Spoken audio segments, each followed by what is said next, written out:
मंचावर उपस्थित मान्यवर आणि सर्व आशा स्वयंसेविका, सगळ्यांना माझा नमस्कार.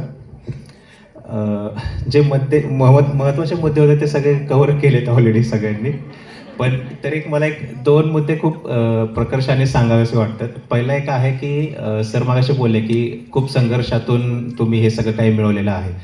तर संघर्ष हा सगळ्यांच्या पाठीमागे हा लागलेलाच असतो. पण मला आठवतो एक क्षण की मुंबईमध्ये तुम्ही जे आंदोलन केलं होतं, मला वाटतं 2 वर्ष झाले सर, 2 वर्षापूर्वी मुंबईमध्ये आंदोलन झालं होतं. तर त्या आंदोलनामध्ये मी व्हिडिओज पाहत होतो जे एबीपी माझावर आणि बाकी न्यूज चॅनलवर येत होते की 1-2 आशा लिटरली त्यांच्या 9-10 महिन्याच्या मुलाला घेऊन तिथे रस्त्यावर झोपल्या होत्या रात्रीच्या, की म्हणजे त्या आंदोलनात त्या सहभागी झाल्या होत्या आणि ते इतकी वाईट अवस्था होती, ते पाहून असं खूप वाईट वाटत होतं की या काय अवस्था चालली आपल्या महाराष्ट्रामध्ये.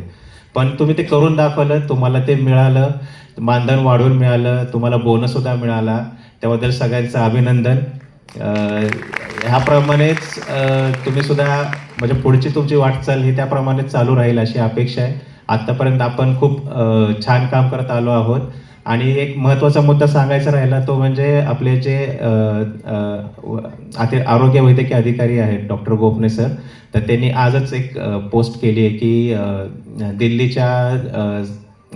दिल्लीच्या कॉन्फरन्स, एक नॅशनल कॉन्फरन्स चालू आहे आणि तिथं त्यांनी आपलं जो वॉर्ड हेल्थ ॲक्शन प्लॅन आहे, माहिती आहे ना सगळ्यांना?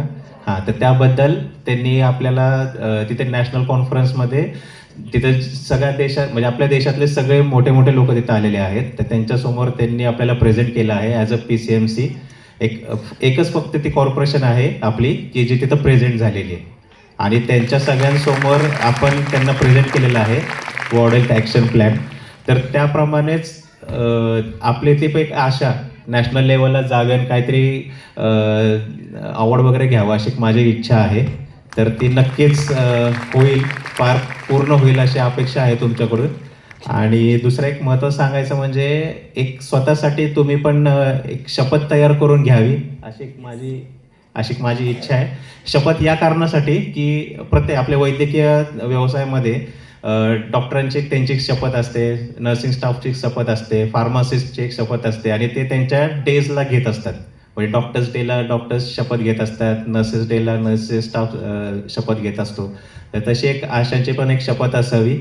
ती असण्यामागचं कारण हे आहे की शपथ असली की आपण बांधील राहतो त्या गोष्टीसाठी. आपल्या मनामध्ये एक जाणीव ती राहत असते की नाही, मी शपथ घेतलेली आहे, मी कामामध्ये अजिबात हलगर्जीपणा करणार नाही.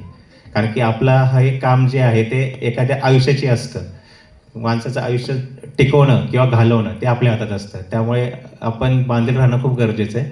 तर सरांना रिक्वेस्ट आहे की एक शपथ तशी तयार करावी आपल्यासाठी, जे आपण आपल्या आशा डेला आपण घ्यावी. ठीक आहे, एवढं बोलून थांबतो. सगळ्यांचं अभिनंदन. थँक्यू.